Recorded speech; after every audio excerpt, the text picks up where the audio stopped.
ಅದು ಕಾಂಗ್ರೆಸ್ ಅವರ ಆರೋಪ ಅಂದರೆ ಬಿಹಾರ ಎಲೆಕ್ಷನ್ಗೆ ಪರಿಣಾಮ ಬೀರುತ್ತೆ ಅಂತ. ನೋಡ್ರಿ, ಇದು ಭಾಳ ಸಣ್ಣ ವಿಚಾರ ಇವೆಲ್ಲ ಈ ಥರ ಮಾತಾಡೋದು. ಇಡೀ ದೇಶ ಆತಂಕಗೊಂಡಿದೆ.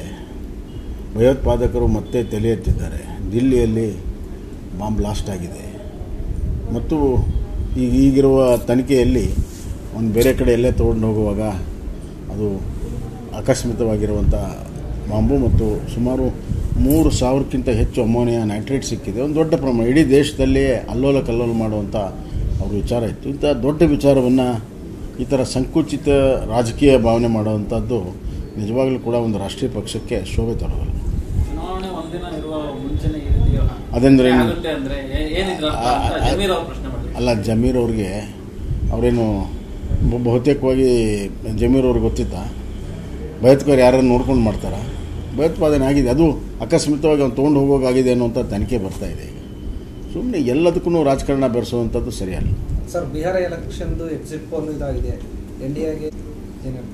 ಖಂಡಿತ ಅದು ಮೊದಲಿಂದನೂ ಕೂಡ ಆ ಥರದ ಟ್ರೆಂಡ್ ಇತ್ತು. ಬಿಹಾರದಲ್ಲಿ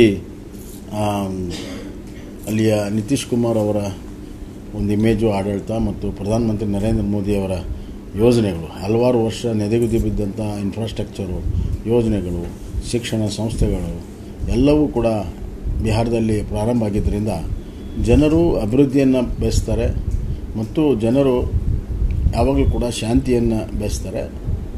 ಹಿಂದಿನ RJDಯ ಜಂಗಲ್ ರಾಜ್ಯ ಇಂದಿಗೂ ಕೂಡ ಮಾಸಿಲ್ಲ, ಜನರ ಮನಸ್ಸಿನಿಂದ ಹೋಗಿಲ್ಲ.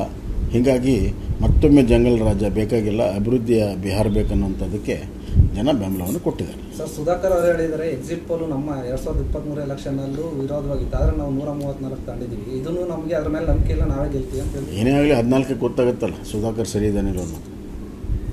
ಸರ್, ಈಗ ನವೆಂಬರ್